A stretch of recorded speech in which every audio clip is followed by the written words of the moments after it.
Okay, I'm getting ready to paint this floor. The first thing I need to do is vacuum and get it clean. I don't want any dust or dirt where I'm going to be putting the putty.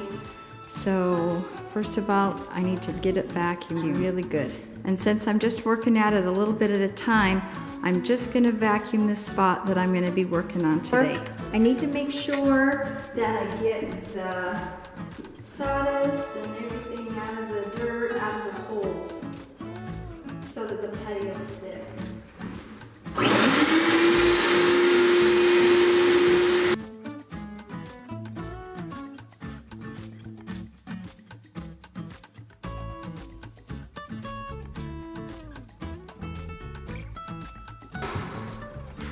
This is Durham's rock hard water putty.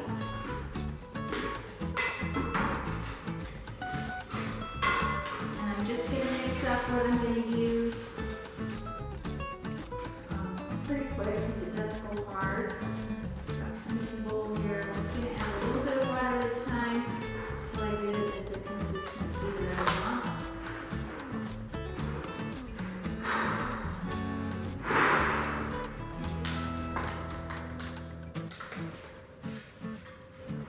Start out with it being kind of thin paste because by the time I use this much up, it'll be a little bit more solid than it is when I start. So it sits.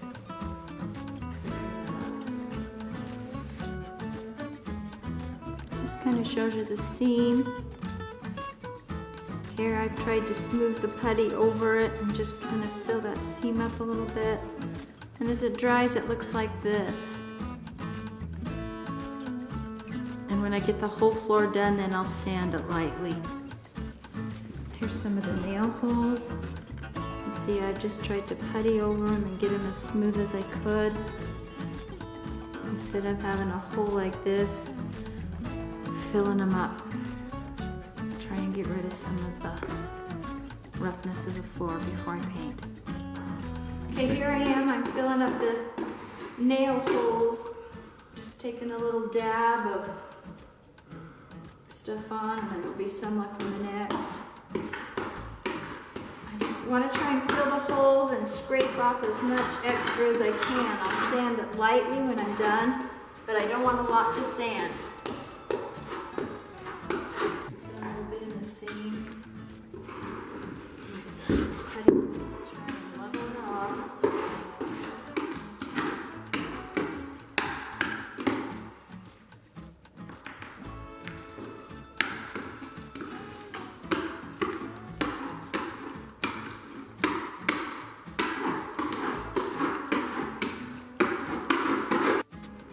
This here's a 4-pound can of Durham's rock hard water putty, and it took almost the whole can to do this upstairs. We've got it finished up. The upstairs is 20 by 35-ish. And you can see now we're starting to sand. Sanding is messy, yucky, dusty job. I'm surprised how quickly it's going. I'm wearing knee pads and a mask because it's dusty, and we've tried to cover up. You can see the heater, tried to cover up things like that to protect them from all the dust. We are using this belt sander here on the floor, and we're also using, to get around the edges, just a little orbital sander. And our goal isn't to make things completely smooth, it's to knock off the rough edges and just do the best we can. I can only get about that far or that close to the wall with the belt sander, so that's why we're using the orbital sander around the edge.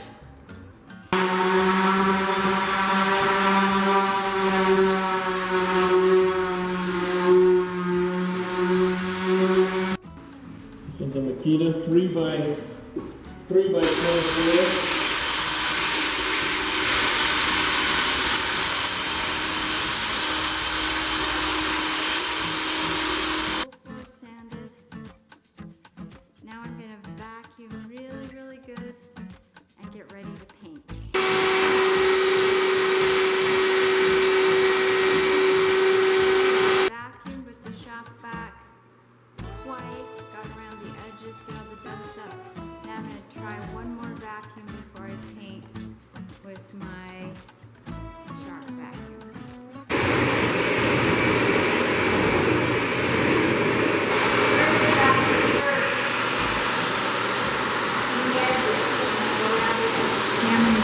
painting by going around the edges, and then I'm going to roll the rest of the floor.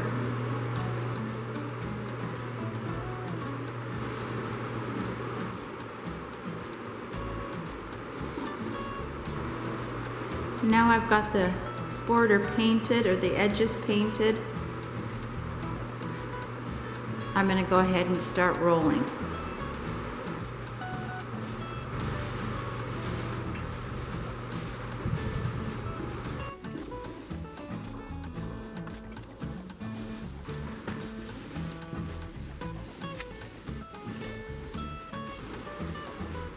So I let my primer set a day. Now I'm ready to put the first coat on the floor. I'm going to put a base color in, then I'm going to use paint tape, kind of section off 12-inch tiles, and then I'll come in and roll a little marble on top of it to make it look like it's a mock tile floor. And I just opened my paint, and I thought I had bought a dark gray and a light gray, and instead, you can see on the sticks there, instead I got an ultra white bright and a gray, and I just don't think I want that contrast. So, and I don't know that I want a white floor. I've got 2 gallons of the ultra white and 1 gallon of the gray.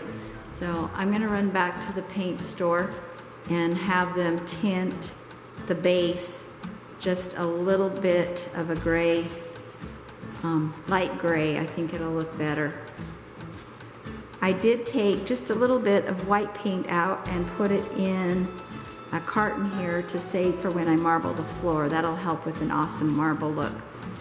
Okay, I'm going around the outside edges with a brush, and then I will roll the middle. I am really gonna like this, I think.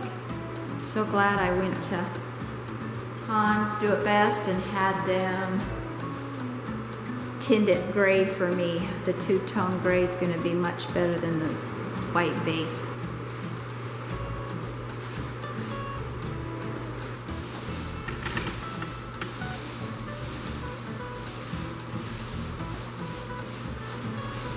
Okay, I've got the floor painted with the first color.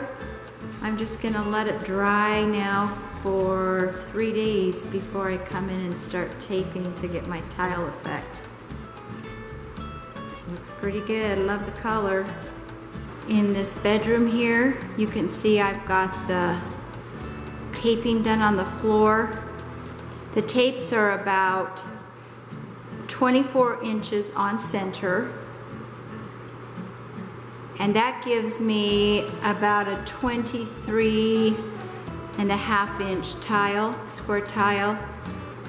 I ran them along the edges of the plywood to give me my first directive run, right along the plywood to get my angle straight, and then I worked out from there as I laid the tape down. Okay, I'm gonna start taping this bigger room here, and I'm gonna follow this seam right up the middle here. And then I think I'll use just this next line here. You can see this one here goes every other. You can kind of see it there. There it is. This line here, it's every other, but I'm gonna run a tape this way.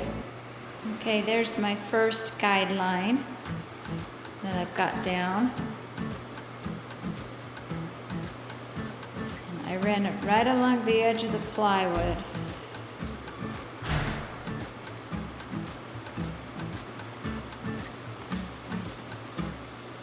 Okay, this is my second guideline I just ran across the room here.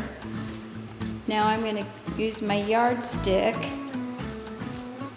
I'm going to use the yardstick, and I'm going to measure from these 2 lines 24 inches on center to make 24-inch tiles.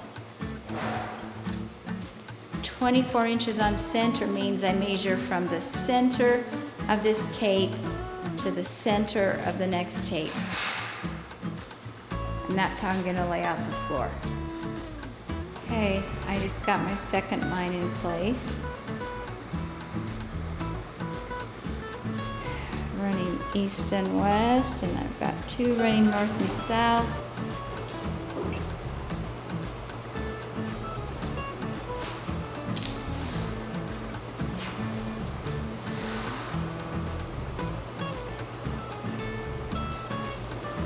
These knee pads are my best friend. Really helps. When I come to where I can see the seam, you can see the seam right here, then I'm just putting the tape always on the left-hand side of the seam, so I'm not even gonna measure. And it helps keep me square as I go along. That's why I'm doing 24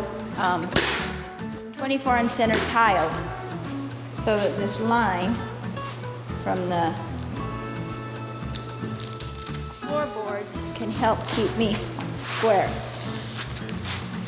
I ran out of my blue 3M tape, and my local hardware store here in our little town is a Do It Best, and this was the only thing that they had that matched the same 0.94, so now I'm switching to frog tape.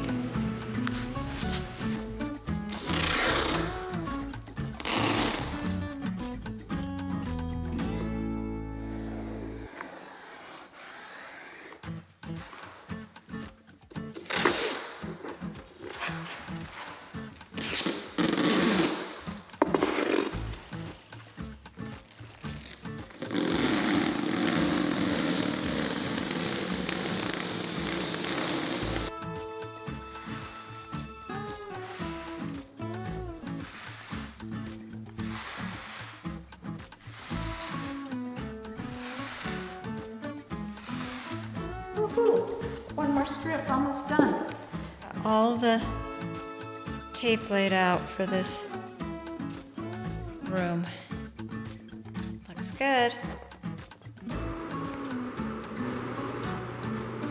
I'm just a little bit afraid this ridge might give it a look I don't want. So to keep it more uniform, I'm going to cut the hemmed edge off so there's no hem edged on this. Okay, I got my rag ready. Now I'm going to get my paint ready. This first paint, this is the gray that I painted the floor with. That's just plain white. And this one is the light gray.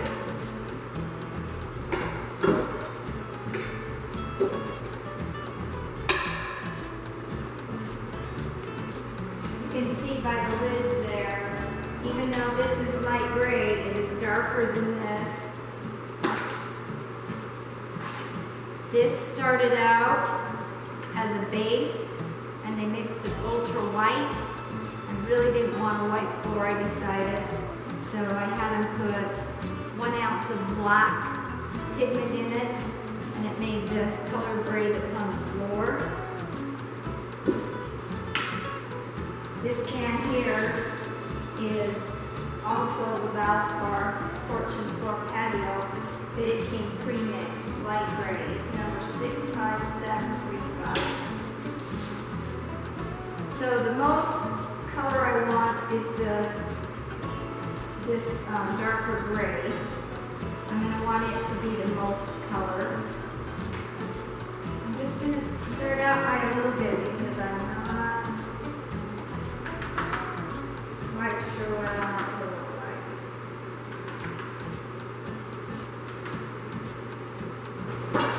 So I'm going to take my rag and just dip it in the paint. Initially it takes more paint than you would think to get some paint on it. Just want to kind of get some paint on the rag. And because I want that darkest gray to be the dominant color, I'm using it first. Just going to get it on my rag. Once the rag soaks up the paint, then it's a lot easier to work with. And I'm just going to twist it into any shape.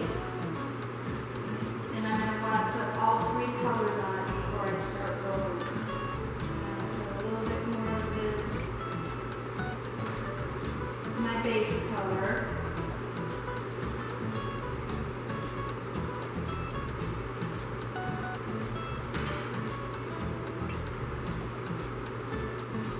This is my lighter gray.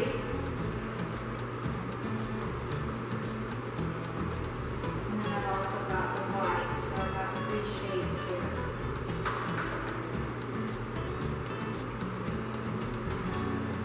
I've done this before with just 2 shades. This time I'm going to try 3. I just want the white as an accent. I don't want a ton of white into it. I'm just going to try this here on this piece of paper here. So get your rag saturated. And I kind of roll it off here a little bit to get some of the paint off of it. So I'm rolling the paint off of it. And I'm just going to run a little bit of this in it, a little bit of that. I'm just going to kind of blend it. And I'm just going to see what it's going to look like. And I can tell by that I don't have enough contrast because I've got this so saturated. Again, once you get going, you kind of get a feel for it. You want a little bit of this, a little bit of that, and just kind of roll it all together. And I think that's probably going to be good. Let's go try. You've got to remember the tile, if you purchase it, all has a different texture, coloring to it, even though it's the same, it's all different, similar but different. So our goal is not to make each tile the exact same, but to use a very similar pattern and coloring. You know, some will have more white, some will be different. I'm just going to take it and roll it on my tile.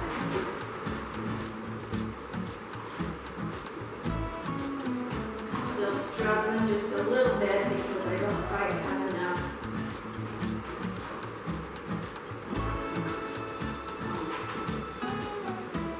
I don't quite have enough paint. Roll it right over the edge.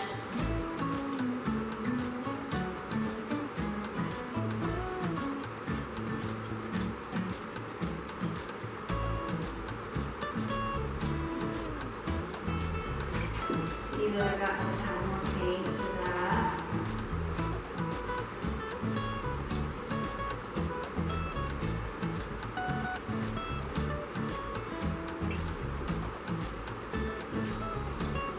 Just gonna roll it until I get the whole tile looking kind of how I think it should be. Make sure you come right to the edge, right over the tape. That's going to make it look more natural.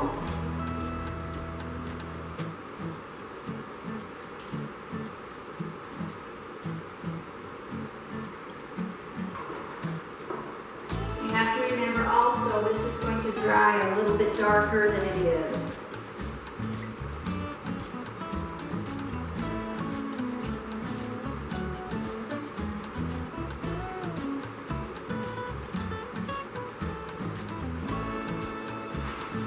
The edges are definitely the hardest. I am going to have trim come down and cover this part.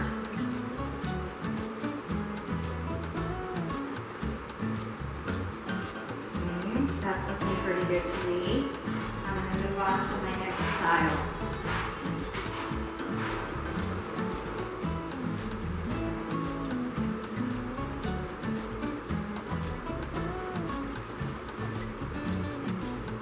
See, this one doesn't have the different colors in it that I like, so I need to put a little bit more white in there.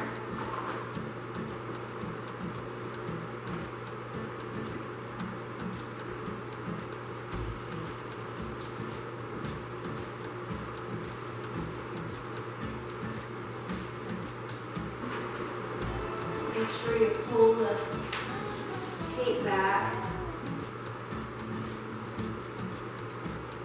before you get too far, because you want to pull it off while it's wet. Gives it a crisper edge. And then make sure you pull your tape to the point that you're painting at.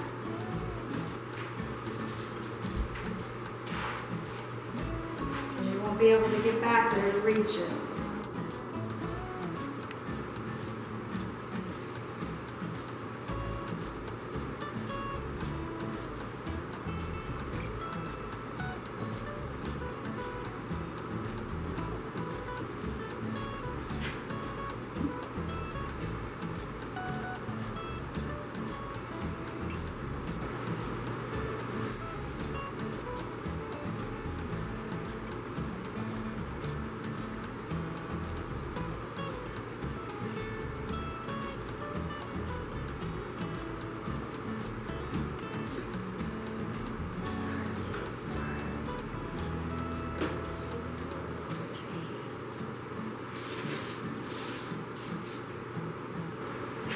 You can see I've got this floor half done. As I'm going, notice I'm pulling the tape as I go. It's taken me about 45 minutes or so to do this. I've got an appointment tonight. It'll keep like this in the fridge for a couple weeks if it's airtight. But tomorrow night after school I'm gonna finish the floor, so I'll keep it wrapped up and put this in the fridge. Put the plastic wrap on it.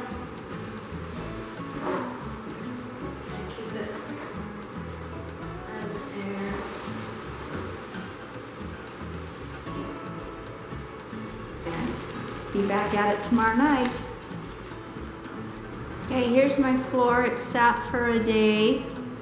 Looks pretty good. Pretty excited. Got just a couple of spots over here.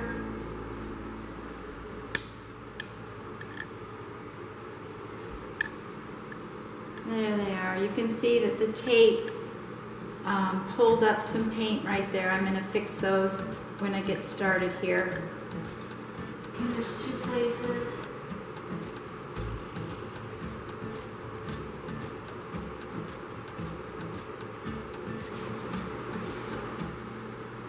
I'm just taking my rag and it's been in the fridge, it's kind of cold. It's going to kind of crinkle it again.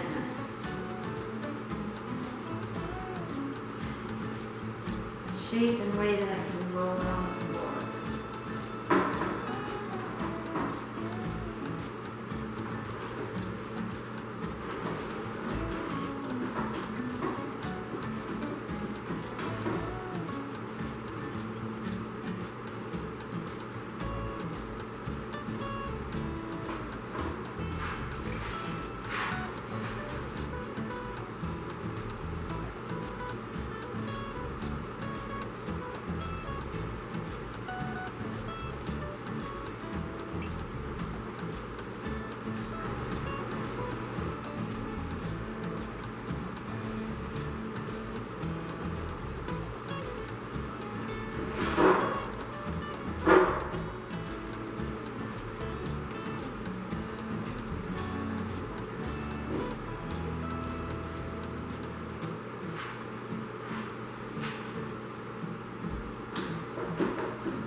Again, you want to make sure you have quite a bit of paint on the edge, so when you pull the tape, not heavy, but most of the edge covered, so when you pull the tape, there's that definite border between the grout line and the tile.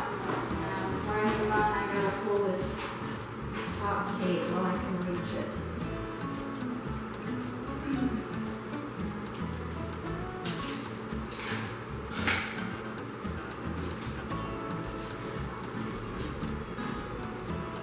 You just drop it, it's not gonna hurt what I've got painted. You can see the difference between the color of the tile and what it looks like when it dries. It does go darker. Don't be afraid to paint over the tape. You want color, the darker color or the contrast to go mostly along the edge so that when you pull the tape off, you've got the tile definition. So don't be afraid to go right over the edge. That gives it more of the fake tile look on the edge. I've got this room probably 2/3 done.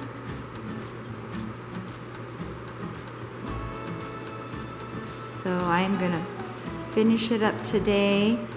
I'm gonna start over there in by the other doorways, work this way so that when I'm done, I finish here at the stairs. So I'll move everything over here and start over there and work this way.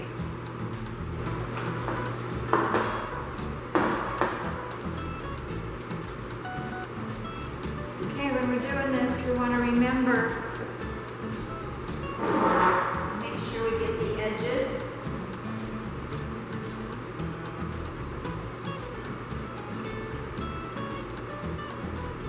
So that it's got the good tile look to it.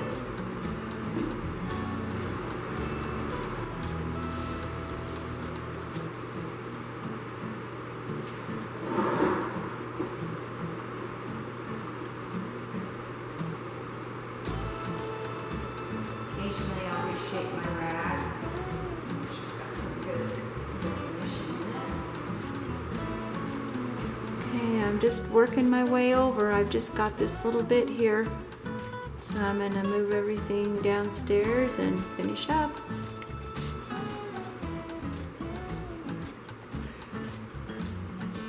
Ooh, doesn't it look nice?